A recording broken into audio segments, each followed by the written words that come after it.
Martial Pick, Kabanata 5361. Sitwasyon. Ang sugat ay masasabing lubhang malubha. Kahit ang isang veteranong 8th grade Heaven Opening Realm Master tulad ni Chapo ay hindi nakayanan ang ganoong pinsala at agad na nawala ang kanyang kakayahan sa pakikipaglaban. Ang isang 8th grade Heaven Opening Realm Master na nawalan ng kakayahan sa pakikipaglaban ay natural na makakatawag ng atensyon ng hindi mabilang na Black Ink clansmen sa magulong battlefield na ito kung saan naroon ang mga kalaban. Sa kasalukuyang kalagayan ni Chapo, kahit sinong random na feudal lord ay kayang patayin siya ng walang labis na pagsisikap. Kung naging isang hakbang na mas mabagal si Yang Kai, nawalan na sana ng buhay si Chapo sa kaaway ngayon. Sa sandaling pumutok ang aura ng 9th grade Black Ink Disciple, ang atensyon ni Yang Kai ay nakatuon sa sitwasyon ni Chapo. Kaya naman agad siyang sumugod para magbigay ng suporta. Bukod pa rito, siya lang ang taong makakamit ng ganoong tagumpay. Walang ibang makakarating sa oras kahit na gusto nilang mag-alok ng tulong. Salamat sa isang stroke ng swerte, itinoon ng 9th grade Black Ink Disciple ang kanyang mga pag-atake sa Old Ancestor nang mabunyag ang kanyang pagkakakilanlan. Gusto niyang mahuli ang Old Ancestor Xiao Xiao ng biglaan. Para sa kanya, ang Chapo ay collateral damage lamang at sa gayon ay hindi siya sinasadyang eye target. Kung seryosong inatake ng 9th grade Black Ink Disciple si Chapo, hindi pa rin humihinga ang 8th grade Division Commander. Ang isang 9th grade Black Ink Disciple ay nasa 9th grade Heaven Opening Realm pa rin. Ang pag-atake mula sa isang 9th grade Black Ink Disciple ay hindi isang bagay na kayang tiisin ng isang 8th grade human. Ilipat. Umungol si Yang Kai. Kasabay nito, ginamit niya ang Asher Dragon Spear upang walisin ang iba't ibang mga hadlang sa kanyang landas at gumawa ng madugong landas pasulong habang siya ay patungo sa Great Evolution Pass. Sa kasamaang palad, ayaw ng Black Ink Clan Army na panoorin ang isang matinding na sugatan na 8th grade Heaven Opening Realm Master na tumakas at mabilis na hinabol. Ang isang malaking bilang ng mga Black Ink Clansmen ay agad na nagtipon upang habulin sila ng agresibo mula sa likuran. Sabay-sabay na pinaulanan sila ng iba't ibang secret techniques. Parehong natigilan sina Yang Kai at Chapo dahil sa mga impact. Hindi alam kung ito ay dahil sa mga utos mula sa isang territory lord o malas lang, ngunit kahit saan pumunta si Yang Kai, parami ng parami ang Black Ink Clansmen na lilito upang harangan ang kanyang landas. Ang mga kaaway na tumutugis sa kanya mula sa likuran ay hindi rin nabawasan ang bilang, tila determinadong tiyakin na si Chapo ay hindi makakatakas ng buhay. Kahit na sa tulong ng iba't ibang kalapit na barkong pandigma, lumalala ang sitwasyon. Hindi rin nang ahas si Yang Kai na walang ingat na gumamit ng instantaneous movement. Sa ilalim ng mga sitwasyong ito, habang siya ay magiging maayos pagkatapos gumamit ng instantaneous movement, si Chapo ay masyadong nasugatan upang mapaglabanan ang presyon na dulot ng pagtawid sa void. Sa pinakamasamang kaso, si Chapo ay maaaring mamatay sa kanyang mga kamay sa halip na sa kaaway. Brother Yang. Isang sigaw ang biglang pumasok sa tainga ni Yang Kai. Sa ganitong paraan, lumingon si Yang Kai sa direksyon ng boses, nakita ni Yang Kai ang isang solidong warship na may dalang malaking shell ng pagong sa likod nito na papalapit sa kanya. Ilang 7th grade Heaven Opening Realm Masters ang nakatayo sa labas ng warship, nagsanib puwersa upang patayin ang mga nakapaligid na kalaban. Ang sumigaw sa kanya kanina ay walang iba kundi ang squad leader na si Chai Fang. Si Yang Kai ay nagmamadaling tumakbo patungo sa direksyong iyon habang ang mga kalapit na warship ay mabilis na pinigilan ang maraming Black Ink Clansmen na papalapit mula sa lahat ng direksyon. Pagkatapos ng matinding pagsisikap, sa wakas ay nagkita-kita ang magkabilang partido at dumating si Yang Kai sa Old Turtle Squad's warship na may ilang pagmamaniobra. Ang pagbabago-bago ng enerhiya ay mabilis na lumaganap sa labas. Isa itong massacre. Samantala, napaka-hectic din ang loob ng warship. Ang mga miyembro ng Old Turtle Squad ay time na inya-channel ang kapangyarihan ng kanilang miniature universe para mapanatili ang operasyon ng Spirit Arrays o kontrolin ang mga artifact para atakehin ang kaaway. Ibinaba ni Yang Kai si Chapo at sa wakas ay nagkaroon ng oras na maglagay ng ilang spirit pills sa bibig ng huli. Habang nakatingin kay Chapo, naging solemn na ang kanyang ekspresyon. Sa maikling panahon, ang mga pinsala ni Chapo ay tila lumala ng husto. Makikita kung gaano kakilakilabot ang kapangyarihan ng 9th grade Black Ink Disciple. Kahit na ang isang matatag na 8th grade Heaven Opening Realm Master tulad ni Chapo ay hindi makatiis ng kapangyarihan mula sa isang sword slash, kahit na hindi siya ang nilalayong target. Mabilis na inactivate ni Yang Kai ang Purifying Light para balutin si Chapo, sinusubukang alisin ang Black Ink Strength na sumasalakay sa katawan ng huli. Ang Black Ink Strength ay isang maliit na isyo na madaling maalis ng Purifying Light. Gayunpaman, ang nakakatakot na sword chi na namamalagi sa paligid ng sugat ay hindi kayang hawakan ni Yang Kai. Mareresolba lang iyon ng Old Ancestor o Chapu mismo. Mag-ingat ka, nagbabala si Chapu. Pagkatapos, siya ay masyadong mahina upang sabihin ang anumang bagay. Tumanggo si Yang Kai. Paglabas ng worship, sinugod niya si Chai Fang at ang iba pa. Nilagpasan niya sila at sinigawan si Chai Fang. Ay escort mo siya pabalik sa Great Evolution Pass. Si Chai Fang ay hindi nagdalawang isip na sumang-ayon at agad na inutusan ang kanyang mga miyembro ng squad. Umatras. Nagmamadali silang bumalik sa cabin, at sa ilalim ng kontrol ng mga miyembro ng Old Turtle Squad, ang napakalaking warship ay agad na tumalikod at umatras patungo sa Great Evolution Pass sa ilalim ng walang habas na pambobomba mula sa maraming Black Ink Clansmen. Kasabay nito, ang figure ni Yang Kai ay kumikislap ng husto habang siya ay nagpakawala ng isang barrage gamit ang Asher Dragon Spear upang pigilan ang Black Ink Clansmen na humahabol mula sa likuran. Hawak ang kanyang Supreme Limitless Spear Art ng walang pagpipigil, si Yang Kai ay tumawid sa hanay ng kaaway na parang isang bagyo. Ilang saglit lang ay naglaho ang Black Ink Clansmen sa kanyang harapan na parang mga snowflake na natutunaw sa ilalim ng nakakapasong araw. Si Yang Kai ay nakatayo sa kawalan ng mag-isa, tinataboy ang pagsulong ng kanyang mga kaaway sa pamamagitan ng kanyang lakas. Gayunpaman, tumagal lamang siya ng 10 paghinga bago nanigas ang kanyang katawan. Umubo ng isang subo ng gintong dugo, sumuri-suri siyang paatras. Mahusay siya sa paglibot at pagpatay sa kanyang mga kaaway. Sa kasamaang palad, kailangan niyang manatili sa pwesto kung gusto niyang lumikha ng pagkakataon para umatras ang Old Turtle Squad. Hindi siya maaaring tumagal ng napakatagal habang sinusubukang mapanatili ang isang nakatigil na posisyon. Hindi sa banggitin, ang napakaraming pag-atake ay hindi maaaring balewalain lamang. Sa tuwing haharingan ni Yang Kai ang isang pag-atake, uubusin niya ang bahagi ng kanyang lakas. Walang sinasabi kung kailan matatapos ang labanan, kaya't kahit na ang pamana ng kanyang miniature universe ay kahanga-hanga at ang kanyang lakas ay higit na nalampasan ang kanyang mga kapantay sa parehong kaharian, hindi niya kayang sayangin ang kanyang kapangyarihan ng walang anumang pagpigil. Saglit na sumulyap sa likod niya, nakita ni Yang Kai na ang Old Turtle Squad ay napapalibutan pa rin ng Black Ink Clan sa lahat ng direksyon. Isang unos ng mga pag-atake ang umulan sa warship na parang malakas na buhos ng ulan, na naging sanhi ng liwanag na harang sa paligid ng malaking baw ng pagong na kumikislap.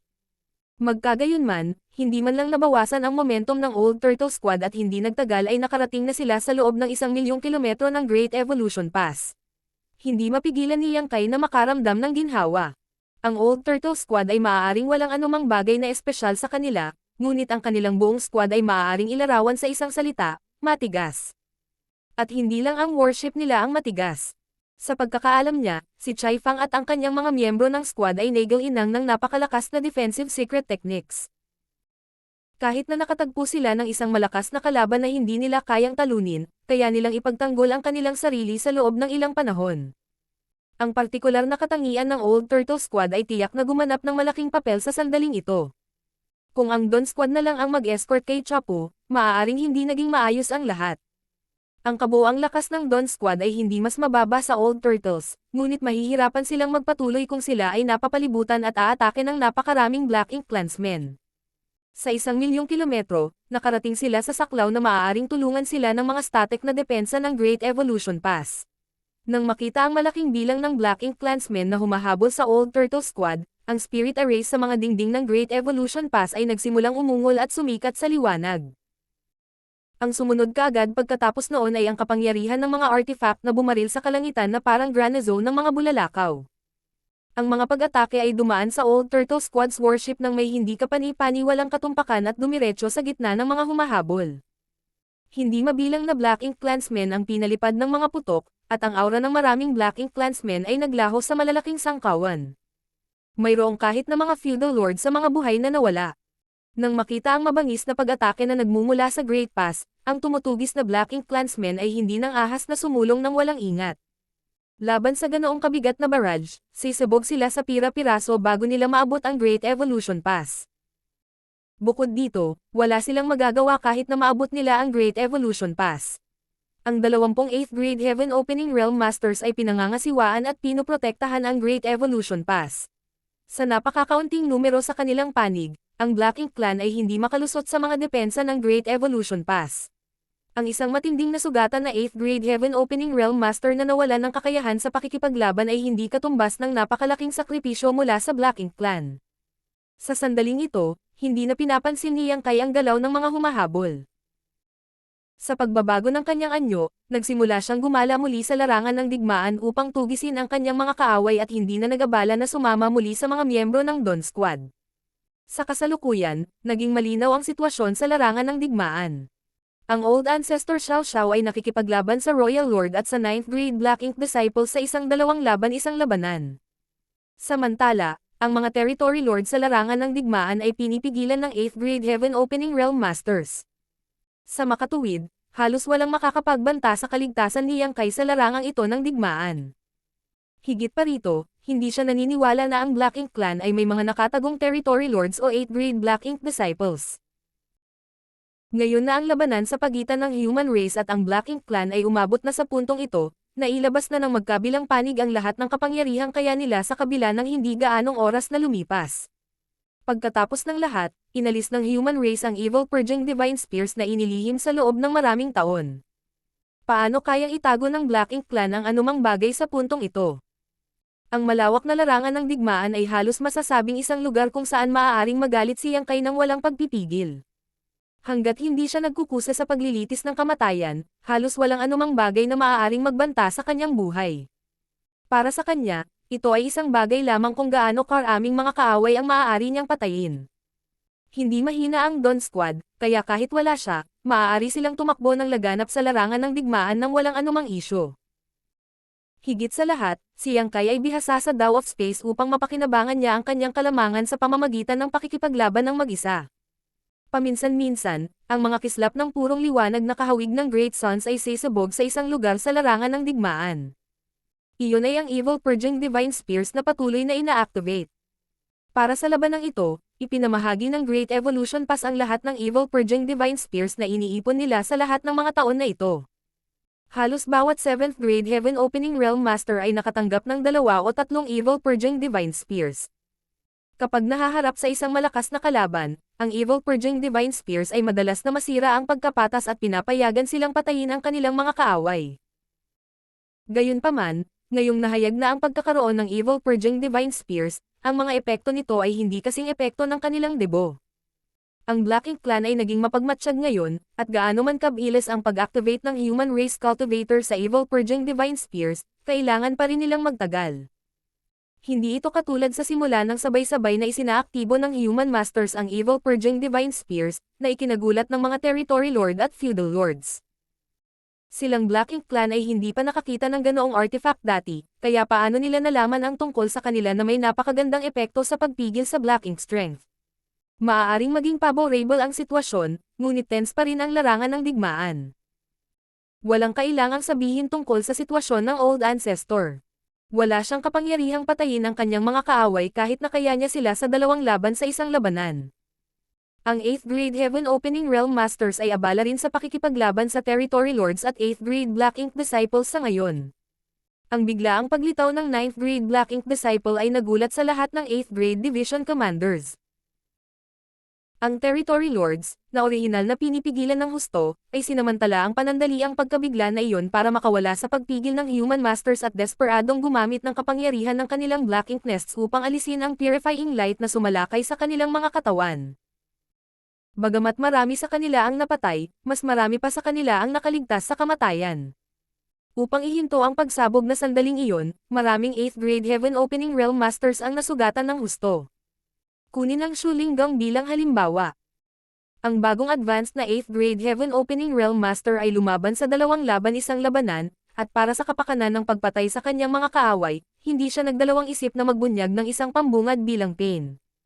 Pilit niyang napaglabanan ang suntok ng bawat isa sa kanyang 2 kalaban nang ang Evil Purging Divine Spears ay na-activate. Totoong nakapatay nga siya ng isang kaaway, ngunit ang kanyang lakas ay malubhang nakompromiso dahil sa kanyang mga pinsala. Ang pag-atake ng isa pang Territory Lord ay nag-iwan sa kanya sa isang miserableng estado. Ang mga katulad na sitwasyon tulad niya ay makikita sa lahat ng dako sa larangan ng digmaan. Ang mga nakatataas sa human race ay nagpapakita ng mga senyales ng pagiging suppressed kahit na ang kanilang bilang ay halos katumbas na ng kanilang mga kaaway. Ang sitwasyon ay maaaring malungkot, ngunit iyon ang halaga na kailangan nilang bayaran upang patayin ang kanilang mga kaaway. Kung wala ang kanilang mga nakaraang pagsisikap, magiging imposible para sa 20 Territory Lords at 8th Grade Black Ink Disciples na mapatay ng napakabilis. Dapat sabihin na ang karamihan sa mga ordinaryong digmaan sa pagitan ng dalawang lahi ay tatagal mula sa ilang dekada hanggang sa mahigit 100 taon, ngunit ang bilang ng mga Territory Lord na bumagsak sa panahong iyon ay hindi lalampas sa mga daliri sa kamay ng isang tao. Magkagayunman, halos 20 Territory Lord level Masters ang namatay sa ilang paghinga lamang. Ang Evil Purging Divine Spears ay karapat-dapat na maging trump card ng tao. Maaaring wala sa nanginginig na kondisyon ang 8th Grade Division Commanders, ngunit ang mga warship sa ilalim ng command ng 7th Grade Heaven Opening Realm Masters ay nasa pinakamataas na kondisyon. Bagamat ang Great Evolution Army ay mayroon lamang 30,000 tropa laban sa Black Ink Clan Army na halos 1,000,000, ang rate ng pagpatay ng humans sa Black Ink Clansmen ay kahanga-hanga. Sa kalahating araw ng matinding labanan, daan-daang libong Black Ink Clansmen ang napatay, ang kanilang mga gutay-gutay na bangkay at natitirang Black Ink strength ay nakakalat sa buong larangan ng digmaan. Marshall Pick, Kabanata 5362.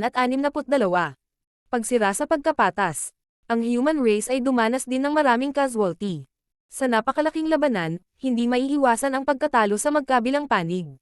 Ang mga barkong pandigma ay sesabog paminsan-minsan, ngunit sa kabutihang palad, ang mga tao ay nagkaroon ng maraming taon upang maghanda para sa sagupaan na ito. Ang squad leader ng bawat squad ay mayroong extrang warship sa kanilang pag-aari.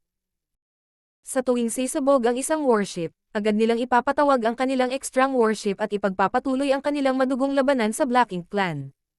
Noong nakaraan, ang human race ay walang ganoong paraan dahil ang pagpino ng bawat warship ay nangangailangan ng malawak na halaga ng mga materyales. Ang mga sundalo ng tao ay namuhay ng matipid sa panahong iyon, kahit na ang kanilang mga mapagkukunan sa pagtatanim ay ginagamit ng matipid, kaya saan sila makakahanap ng mga karagdagang mapagkukunan upang pinuhin ang mga extrang warship. Gayunpaman, ang kakulangan ng mga mapagkukunan ay tumigil sa pagiging isang isyu na sumakit sa human race sa sandaling ang Void Yin Yang Mirrors ay pumasok sa sirkulasyon sa buong Great Passes. Kasabay ng kanilang mga pagsisikap sa pandarambong sa teritoryo ng Black Ink Clan, napag-isip-isip na ang humans ay magkakaroon ng mas maraming mapagkukunan upang maglibot kaysa dati. Iyon din ang dahilan kung bakit ang kabuoang lakas ng mga sundalo ng tao ay bumuti ng malaki sa nakalipas na 500 taon. Sa patuloy na supply ng mga mapagkukunan, hindi na kailangan para sa kanila na maging maramo sa kanilang paglilinang. Ang bawat squad sa Great Evolution Pass ay may sariling extrang warship, maliban sa Special Operations Squads tulad ng Dawn Squad. Ang mga espesyal na Operations Squad ay walang mga extrang warship dahil ang kanilang mga pangunahing warship ay espesyal na pino at na-customize ng artifact refine ng Great Grandmasters mismo. Bukod dito, ang pagpapasadya ng mga Spirit Array at mga artifact sa kanilang mga warship ay nagdulot sa kanila ng hindi mabilang na military merit. Sa anumang kaso, kung ang sitwasyon ay napakahirap na maging ang mga warship ng mga elite squad ay nawasak, kung gayon ang human race ay hindi malayo sa pagkatalo. Sa puntong iyon, hindi na magkakaroon ng malaking pagkakaiba kung mayroon silang extrang warship o wala.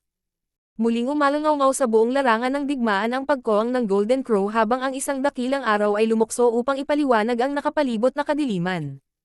Kahit na ang Black Ink Strength ay hindi ma-block out ang makinang na liwanag na ito. Nang sumabog ang Great Sun, hindi mabilang na Black Ink Clansmen ang na-vaporize. Huminga ng malalim si Yang Kai habang nakatingin sa paligid habang nakataas ang kanyang sibat. Ang 8th Grade Heaven Opening Realm Masters na nakakalat sa buong larangan ng digmaan ay lahat ay nakakulong sa mga desperadong labanan habang ang Black Ink Clan Army ay nagrally at ngayon ay nakapaligid sa mga warship na gumagalaw sa larangan ng digmaan. Ang sitwasyon ay lubhang mapanganib.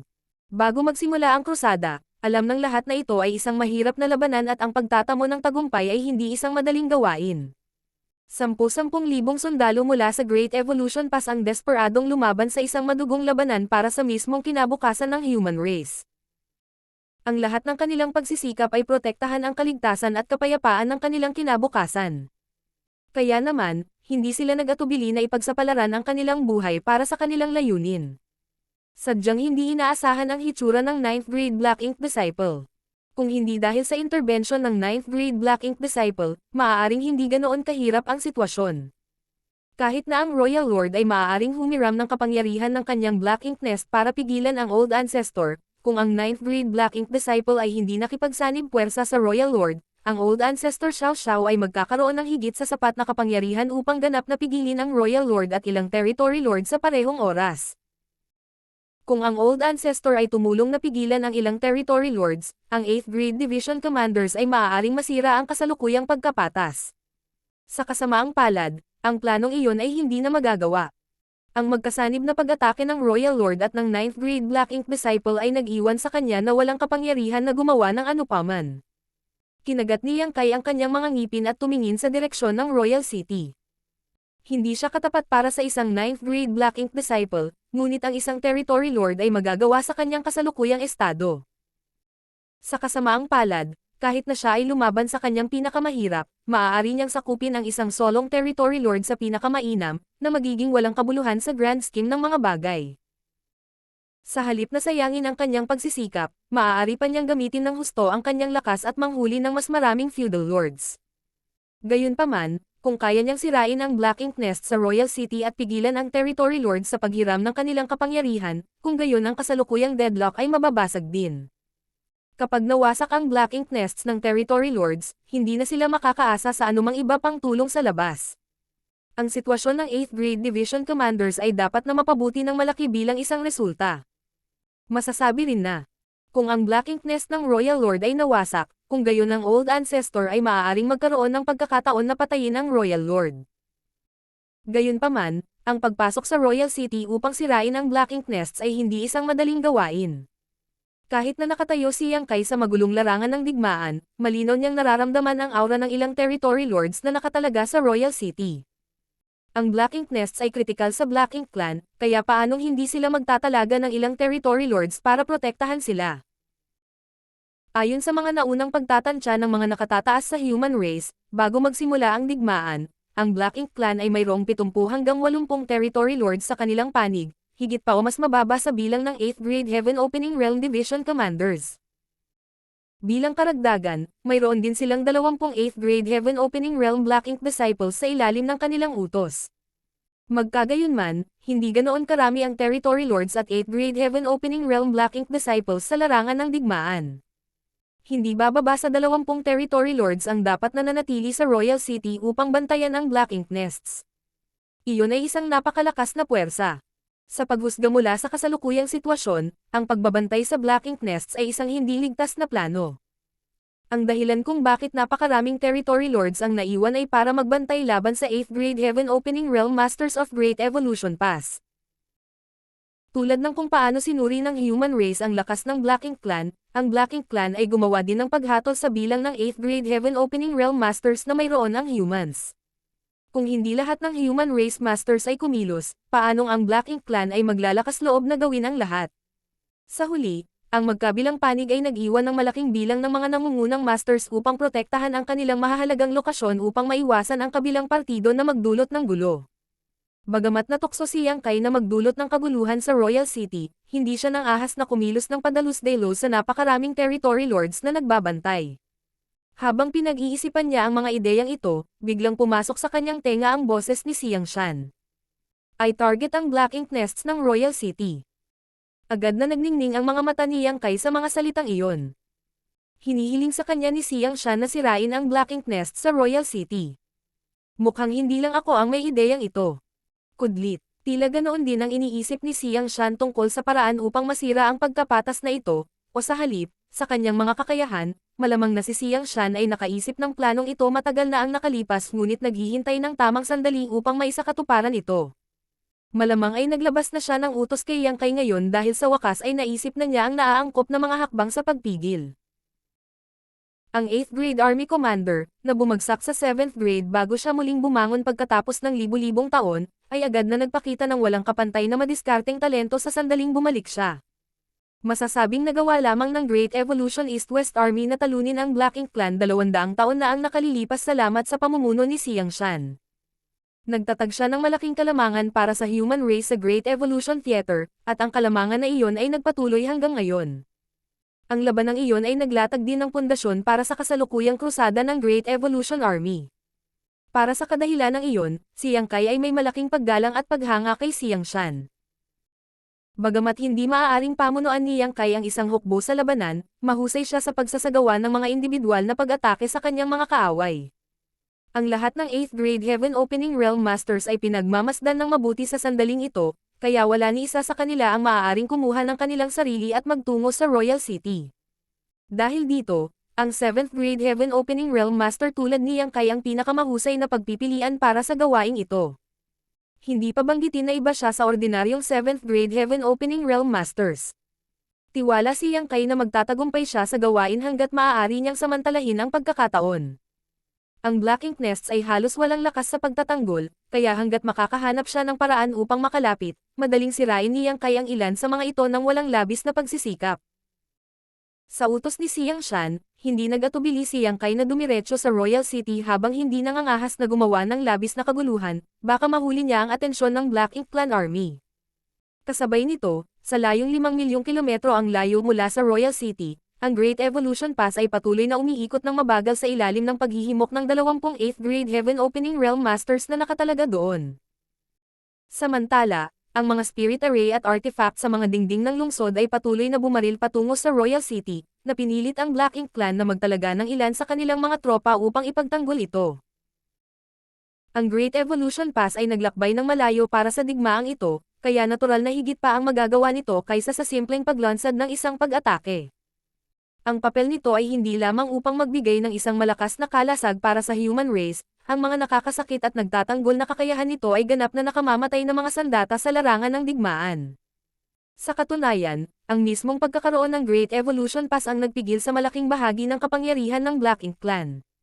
Lumipad si Yang Kai sa iba't ibang larangan ng digmaan, papalapit sa Royal City ng walang bakas. Hindi niya alam kung ano ang pinaplano ni Xiang Shan. Gayunpaman, malinaw na nagkaroon ng kaayusan ang huli dahil naglabas siya ng ganoong utos. Ang magagawa na lang ni Yang Kai ngayon ay magtiwala kay Xiang Shan at kumilos kapag may pagkakataon. Sa sandaling iyon, isang galit na dagandong ang bomb-alot sa buong larangan ng digmaan. Pumunta ka, patayin ang lahat ng 8th grade humans. Iyon ang tinig ng Royal Lord. Hindi lang human race ang nagsisikap na basagin ang pagkapatas. Sinusubukan din ng Black Ink Clan na makamit ang pareho. Para sa human race, ang pagsira sa Black Ink Nest sa Royal City ang susi sa pagsira sa stalemate. Sa kabilang banda, ang pagpatay sa 8th grade Division Commanders ang susi ng Black Ink Clan sa tagumpay. Ang Black Ink Clan ay maaaring walang ganoong kapital sa nakaraan, ngunit mayroon na sila ngayon. Mayroon silang 9th grade Black Ink Disciple. Sa simula ng labanan, ang 9th grade Black Ink Disciple na ito ay nanatiling nakatago, na nagkukunwari bilang isang 8th grade Black Ink Disciple sa panahon ng kanyang pakikipaglaban kay Chapo. Siya ay naghahanap ng pagkakataon upang salakayin ang Old Ancestor. Nakakalungkot lang na nakatanggap ng babala ang Old Ancestor Xiao Xiao, kaya lubos siyang naghanda. Ang nakakatakot na sword slash na pinakawalan niya sa kanya ay hindi nakakuha ng ninanais na epekto. Sa kabaligtaran, inilantad niya ang kanyang kinaroroonan at kinaladkad sa labanan ng Old Ancestor Xiao Xiao, na hindi nakaligtas sa sarili. Siya ngayon ay nagtatrabaho sa Royal Lord. Bagamat nagawa nilang sugpuin ang Old Ancestor Xiao Xiao, ang pagdrag palabas ng labanan sa ganitong paraan ay walang magagawa. Kung ikukumpara sa pakikipaglaban kay Old Ancestor Xiao Xiao, magiging mas mahusay kung hahanapin niya ang 8th grade Heaven Opening Realm Masters sa halip. Sa lakas ng kanyang 9th grade, wala sa mga 8th grade humans na nakipagdigma sa Territory Lords ang makakapagtanggol sa kanilang sarili laban sa kanya. Nang ilabas ng Royal Lord ang mabangis na dagandong na iyon, buong lakas din niyang hinampos ang Old Ancestor Xiao Xiao upang makatakas ang 9th grade Black Ink Disciple. Ang dahilan din ng kanyang pagsigaw ay para ma-distract at maistorbo rin ang focus niya. Taliwas sa inaasahan ng Royal Lord, hindi man lang niya sinubukang pigilan ang 9th grade Black Ink Disciple mula sa pag-alis, sa halip ay pinalakas ang intensity ng kanyang mga pag-atake sa kanya. Naramdaman ng Royal Lords ang kanyang puso na bahagyang kumirot, malabong naramdaman na may mali. Sa lohikal na pagsasalita, ang Old Ancestor Xiao Xiao ay dapat na desperado na pigilan ang 9th grade Black Ink Disciple na umalis. Gayunpaman, ginawa niya ang eksaktong kabaligtaran. Ang kanyang tila hindi makatwirang pagpili ay nagpabagabag sa Royal Lord. Palibhas ay dumanas ng kakilakilabot na mga pagkalugi dahil sa kanyang mga pagkana sa nakaraan, anumang bagay na naramdamang wala sa lugar ang nagpaingat sa kanya. Gayunpaman, Ang Royal Lord ay walang oras upang pag-isipan ang bagay na ito dahil ang kanyang mga pag-atake ay napakabangis na kailangan niyang mag-concentrate sa pagtatanggol sa kanyang sarili. Paano siya mangangahas na ma-distract sa ganitong oras? Hindi lang ang Royal Lord ang nabigla. Maging ang 9th grade Black Ink Disciple ay natigilan. Magkagayunman, ang pinili ng kanyang kalaban ay nagkataong kung ano mismo ang gusto niya, kaya mabilis siyang tumigil sa pag-iisip tungkol sa isyu at umikot upang salakayin ang pinakamalapit na 8th grade Heaven Opening Realm Master. Basang-basa na sa dugo ang 8th grade Division Commander. Ang kanyang kasalukuyang sitwasyon ay katulad ng kay Shu Linggang. Pareho silang lumalaban sa dalawang laban sa isang laban, ngunit bilang isang veterano, ang kanyang pamana ay mas malakas kaysa kay Shu Linggang. Kaya naman nasa mas mabuting kalagayan siya sa kabila ng pakikipaglaban din sa dalawang kalaban ng sabay-sabay. Matapos ay activate ang Evil Purging Divine Spear, ang Division Commander na ito ay pilit na nalabanan ang mga pag-atake ng magkaaway na Territory Lords at sinamantala ang pagkakataon na patayin ang isa sa kanila. Sa kasamaang palad, siya ngayon ay malubhang nasugatan at natigil sa isang matagal na pakikipaglaban sa ibang Territory Lord. Isang matalim na aura ang nakalock sa kanya nang walang babala. Bago pa man dumating ang 9th grade Black Ink Disciple, isang sword slash ang pinakawalan mula sa malayo. Ang nakakakilabot na kapangyarihan sa likod ng sword slash ay pamunit pa ng espasyo sa dinadaanan nito. Hindi lang binalot ng sword chi ang 8th grade Division Commander, ngunit naapektuhan din ang Territory Lord na lumalaban sa kanya. Ang ekspresyon ng Territory Lord ay lubhang nagbago, at mariin niyang isinumpa ang 9th grade Black Ink Disciple sa kanyang puso. Gayunpaman, mabilis ang kanyang mga galaw. Lahat ng Black Ink strength sa kanyang katawan ay lumundag, at mabilis siyang umatras upang maiwasang maapektuhan ng sword chi. Sa susunod na sandali, ang figure ng Territory Lord na ito ay nanigas sa pagkabigla. Iyon ay dahil maraming malalakas na aura ang biglang lumabas sa paligid at pinalibutan siya mula sa lahat ng direksyon. 8th grade humans. Bakit ang daming 8th grade humans dito? Kudlit. Ang pag-iisip ay dumaan lamang sa kanyang isipan nang ang hindi mabilang na mga kamao ay hamampod sa kanyang katawan mula sa lahat ng panig. Binugbog siya hanggang sa tuluyan na siyang umubo ng dugo. Kahit na siya ay malubhang nasugatan sa isang iglap, ang kanyang buhay ay hindi nasa panganib. Gayunpaman, ang sword chi ng 9th grade Black Ink Disciple ay nahulog sa kanya sa sandaling iyon. Hindi. Napaungol siya, pilit na ginagamit ang lahat ng kanyang lakas upang ipagtanggol ang sarili laban sa alon ng espada. Magkagayunman, paano makakamit ng kanyang malubhang nasugatang katawan ang gayong tagumpay? Nang balutin siya ng sword chi, ang kanyang napakalaking figure ay agad na naputol habang hinihiwa ng nakakakilabot na sword chi ang lahat ng kanyang sigla. Martial Pick, Kabanata 5363. Ibagsak. Mabilis na nawala ang sigla ng Territory Lord. Nanlaki ang mga mata niya, na parabang hindi siya makapaniwala na namamatay siya sa kamay ng 9th grade Black Ink Disciple sa halip na human race. Bago siya mamatay, nakita niya ang ilang 8th grade Heaven Opening Realm Masters na umaakyat patungo sa 9th grade Black Ink Disciple sa pamamagitan ng kanyang malabong paningin. Ang bawat isa sa kanila ay hindi kapani-paniwalang makapangyarihan. Ang 8th grade Heaven Opening Realm Masters na nagtago ng sarili sa gitna ng magulong hukbo ay wala ng intensyon na itago ang kanilang sarili sa sandaling ito. Mabilis nilang hinablot ang kanilang world force at inatake ang 9th grade Black Ink Disciple. Walang nakakaalam kung kailan napasok ang 5 8th grade masters na ito sa labanan. Hindi lang ang Black Ink Clan ang nabigong mapansin ang kanilang presensya, maging ang mga human cultivator ay hindi sila napansin. Maaari pang ang sabihin na ang 5 8th grade Heaven Opening Realm Masters na ito ay hindi magkakaroon ng pagkakataong magliwanag kung ang mga bagay ay nangyari ayon sa plano. Ang kanilang orihinal na gawain ay manatili sa Great Evolution Pass at kontrolin ang core nito. Habang nagbibigay ng kinakailangang proteksyon para sa pass, dapat din silang magbantay laban sa sinumang Territory Lords na nangahas na salakayin ang pass ng direkta. Sa kasamaang palad, ang orihinal na mga plano ay hindi makasabay sa mga pagbabago sa larangan ng digmaan. Natural lang para sa mga tao na iakma ang mga kinakailangang kontrahakbang kasunod ng paglitaw ng isang 9th grade Black Ink Disciple sa mga puwersa ng Black Ink Clan. Ang 5 8th grade Heaven Opening Realm Masters na ito ay ang mga kandidatong pinili ng Army Commanders para harapin ang 9th grade Black Ink Disciple. Maaaring hindi sapat ang 5 8th grade Heaven Opening Realm Masters para harapin ang isang master tulad ng Old Ancestor Xiao Xiao. Gayunpaman, hindi nagtagal mula nang ang 9th grade Black Ink Disciple ay nakapasok sa kanyang kasalukuyang kaharian, kaya 5 veteranong 8th grade masters na nagtutulungan ay sapat na upang pigilan siya. Nagkaroon ng malaking labanan sa pagitan ng Human Race Army at ng Black Ink Clan Army. Sa makatuwid, ang marahas na pagbabago-bago ng enerhiya ay pumuno sa kawalan. Hindi kakaiba para sa kanila na makalusot palabas ng Great Evolution Pass nang walang nakakapansin.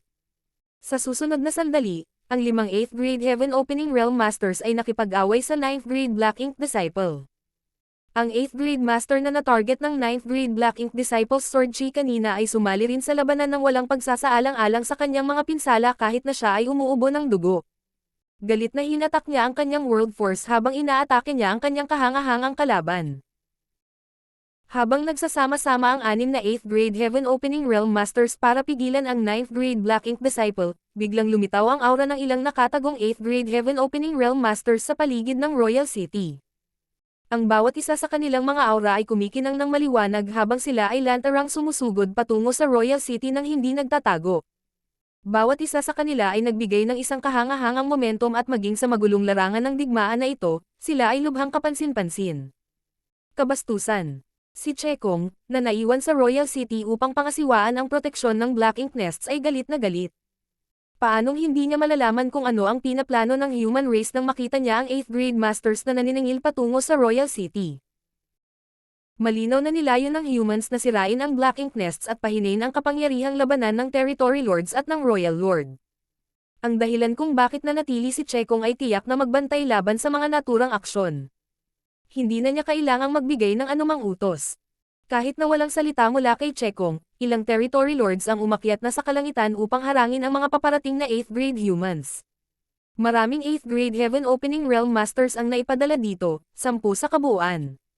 Bilangin ang 5 na ipinadala upang pigilan ang 9th grade Black Ink Disciple kanina, kabuuang 15 Masters ang na-deploy sa puntong ito. Ang 20 8th grade Heaven Opening Realm Masters ay unang nanatili upang bantayan ang Great Evolution Pass. Ngayong 15 sa kanila ay naipadala na, 5 na lamang ang naiwan. Kahit anong mangyari, hindi mapapaalis ang 5 iyon. Kung sila ay aalis, sila ay maiiwan lamang na may kakaunting deployment sa mga pader at ang kasalukuyang puwersang nagtatanggol na nanatili sa Great Evolution Pass. Kung sinubukan ng Black Ink Clan na salakayin ang Great Evolution Pass sa puntong iyon, hindi ito magagawang ipagtanggol ng humans sa pamamagitan lamang ng mga puwersang iyon. Bumangon ang 10 Territory Lords para salubungin ang 10 paparating na 8th grade Heaven Opening Realm Masters. Bagamat mayroong 20 Territory Lords na nanatili upang bantayan ang Royal City, hindi sila nang ahas na kumilos ng padalos-dalos sa ilalim ng mga sitwasyong ito. Ang mga kahihinatnan ay magiging kaayla-hilakbot kung mahulog sila sa bitag ng human race upang maakit sila palayo sa kanilang mga post. Ang mga masters ng magkabilang panig ay nagbanggaan sa kawalan at agad na nahati sa 10 magkakaibang larangan ng digmaan. Tumawa ng malakas ang isa sa 8th grade Heaven Opening Realm Masters. Hindi sapat ang isa, dalhan mo ako ng isa pa. Sa kabila ng pagsasalita ng gayong mga mapagmataas na salita, sa halip na makipaglaban, matigas ang ulo niyang tiniis ang mga pag-atake ng kanyang Territory Lord na kalaban at pinilit ang kanyang paraan patungo sa Royal City. Nabugbog man siya ng kakilakilabot, hindi siya umatras ni Katie Ting. Hindi lang siya. 6 sa kanila ang umalangaw-ngaw sa kanyang sentimiento. Ang 4 pang Division Commander ay medyo mahina kaya hindi nagyabang at nag-concentrate na lang sa kalaban na nasa harapan nila. Ang mga Territory Lord na lumalaban sa 6 na Division Commander ay nagalit sa kanilang mga salita. Kahit na ang Territory Lords sa pangkalahatan ay mas mahina kaysa sa 8th grade Heaven Opening Realm Masters, hindi ganoon kalaki ang agwat sa pagitan ng kanilang mga lakas. Sa one-on-one na labanan, ang isang 8th grade master ay walang problema sa paghawak ng kalamangan laban sa isang Territory Lord, ngunit ang pagpatay sa huli ay magiging mahirap. Sa katunayan, kung hindi sila mag-iingat, ang mga Division Commander ay sa halip ay masasaktan ng mga Territory Lords. Iyon din ang dahilan kung bakit ang mga clansmen na mas mahina kaysa sa Territory Lords sa Black Ink Clan Army ay madalas na dumaranas ng hindi mabilang na casualty pagkatapos ng isang malaking labanan, ngunit karamihan sa mga Territory Lords ay at risk kasama ang kanilang buhay. Ang kanilang lakas ay nagbigay sa kanila ng sapat na kapangyarihan upang protektahan ang kanilang sarili mula sa nakamamatay na pinsala. Sapat na masama na ang 8th grade humans ay naglalayo na sirain ang Black Ink Nests, ngunit higit pa rito, hindi lamang nila pinansin ang paghihiganti ng Territory Lords kundi hayagang tinutuya sila. Ang kanilang pag-uugali ay sadyang mapangahas. Sa ganoong sitwasyon, natural lang na hindi magpapakita ng awa ang Territory Lords. Sa 6 na 8th grade Heaven Opening Realm Masters na may ganoong pag-iisip, ang isa sa kanila ay binugbog ng husto na halos hindi na siya makapagpatuloy pasulong. Kaya, maaari lamang siyang tumalikod upang mag-concentrate sa kanyang kalaban at sumuko sa ideya na subukang pigilan ang isa pang territory lord. Ang iba pang 5 8th grade Heaven Opening Realm Masters ay nagpatuloy sa pagsingil patungo sa Royal City. Galit na galit si Chekong. Ang mga aksyon ng 8th grade Heaven Opening Realm Masters ay malinaw na nagpahiwatig na nilalayo nilang ilabas at i-pin down ang territory lords. Mukhang determinado silang sirain ang Black Ink Nests. Kung hangin na ang proteksyon sa paligid ng Black Ink Nests, ang panganib na masira o masira ang mga ito ay tataas ng malaki. Sa kasamaang palad, ang territory lords ay walang kontrol sa sitwasyon. Nang makita ang 5 8th grade Heaven Opening Realm Masters na palapit ng palapit sa Black Ink Nests, 5 pang territory lords sa tabi ni Chekong ang naghanda sa kanilang sarili na umalis sa anumang oras. Biglang umalangaw ang halakhak. Brother Liu, tumatanda ka na. Hindi ka dapat kumilos tulad naming mga kabataan. Mag-ingat na huwag mabali ang iyong mga lumang buto ng kaaway.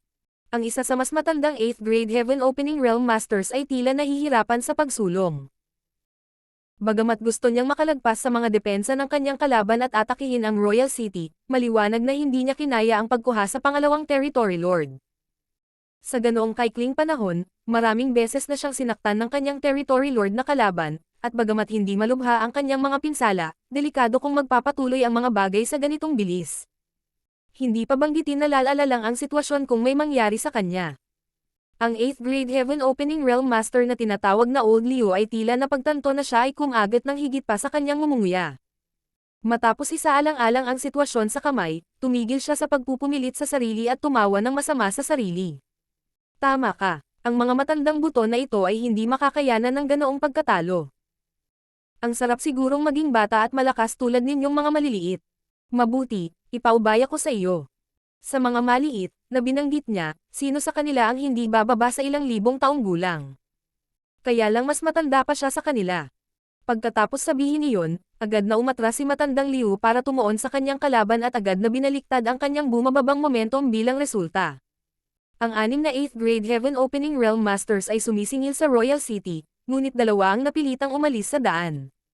Sa makatuwid, 4 na lang ang natira. Ang natitirang 4 ay maliwanag na elite sa mga 8th grade Heaven Opening Realm Masters. Kahit na ang kanilang mga kalaban ay mabangis na umaatake sa kanila, madali silang nagpatuloy sa pamumuno sa labanan patungo sa Royal City. Kung babulay-walay ng Black Ink Clan ang 8th grade Masters na ito, malalagay sa panganib ang Black Ink Nests kapag ang pagbagsak ng kanilang labanan ay tumawid sa Royal City. Para sa kadahilan ng iyon, kahit na ano, ang Black Ink Clan ay hindi maupo at walang magawa. Maraming Black Ink Nests sa paligid ng Royal City, kaya nang makita ni Chekong na voluntaryong umatras si Old Liu, hindi niya napigil ang bahagyang gumaan ang pakiramdam. Walang problema ang Black Ink Clan sa 4 na paparating na 8th grade Heaven Opening Realm Masters. Si Chekong ay sumulyap sa kaliwa at kanan bago ang 4 na territory lords ay pumailang lang at sumama sa kanilang mga kasamahan upang makipag-ugnayan sa 8th grade Heaven Opening Realm Masters. Gayun din, ang 4 na 8th grade Heaven Opening Realm Masters ay hindi pabaya.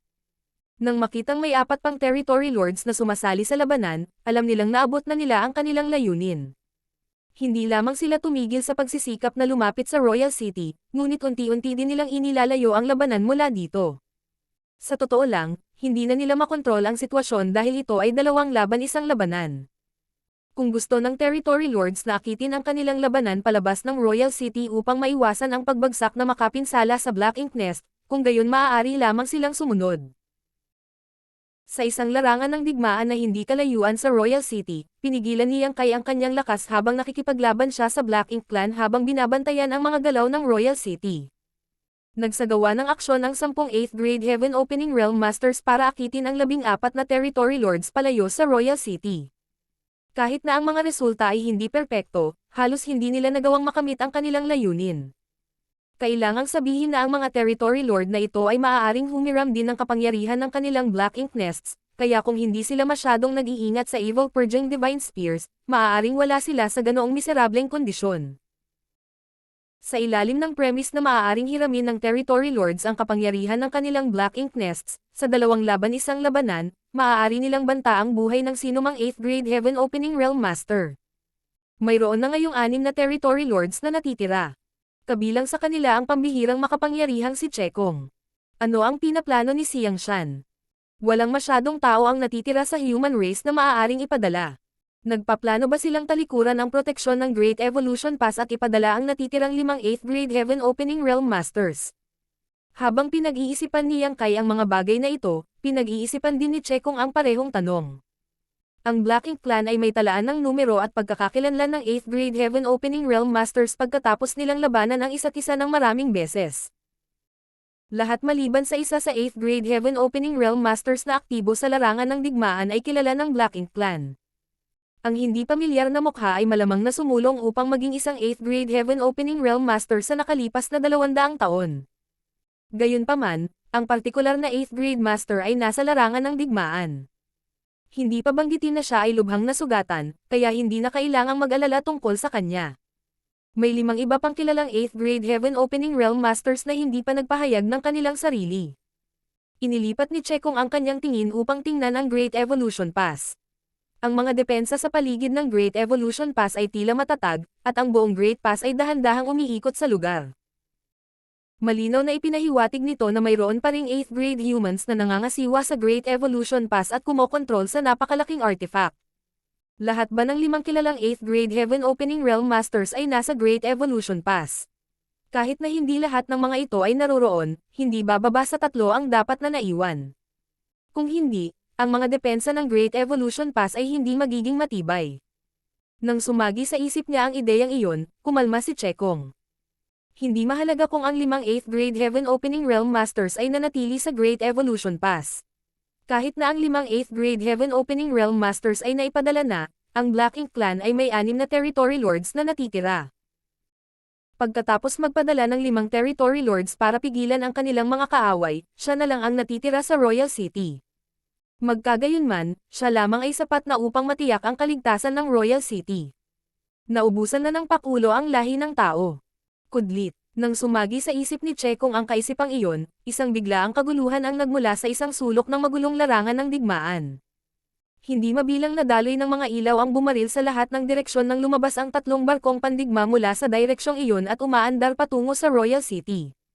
Mayroong isang malaking bilang ng mga Black Ink Clansmen na humahabol sa kanila mula sa likuran. Gayunpaman, ang mga humahabol ay naharang ng iba pang mga barkong pandigma. Ang mga kislap ng liwanag ay nagliliyab sa kalangitan habang ang mga sundalo sa magkabilang panig ay mabangis na lumaban. Ang 3 barkong pandigma ay malinaw na naiiba sa mga ordinaryong barkong pandigma. Sila ay mas malaki at mas matibay. Bukod dito, ang mga spirit array at artifact sa mga warship na ito ay mas malakas kaysa karaniwan. Sa partikular, ang warship na nangunguna ay may dalang malaking kalasag na kahawig ng isang shell ng pagong sa likod nito. Hindi mabilang na mga pag-atake mula sa Black Ink Clan ang bumagsak sa kalasag at lumikha ng mga matingkad na kislap, ngunit ang mga pag-ataking iyon ay halos hindi nagdulot ng pinsala. Dumating na ang 3 Special Operations Squad. Nagningning ang mga mata ni Yang Kai sa nakita. Hindi niya nakipag-ugnayan ang mga elite squad na ito o hiniling sa kanila na pumunta at magbigay ng suporta. Sa makatuwid, ang kanilang napapanahong pagdating ay malinaw na nagpahiwatig na sila ay bahagi ng plano ni Xiang Shan. Kung ang isang ordinaryong squad ay haharap sa isang territory lord, mahihirapan silang lumaban o makatakas man lang. Gayunpaman, maaaring pigilan ng bawat special operations squad ang isang territory lord ng ilang panahon. Malinaw na alam ni Chekong ang tungkol sa mga elite squad na ito sa human race. Isang buwan na ang nakalipas, inalis ng 9th grade Black Ink Disciple ang isa sa kanila na nakalusot sa kanilang defense line. Kaya naman, agad na naunawaan ni Chekong ang mga intensyon ng human race nang makita niya ang 3 natatanging warship. Pinaplano nilang ipagpatuloy ang kanilang mga pagsisikap na itali ang mga territory lords.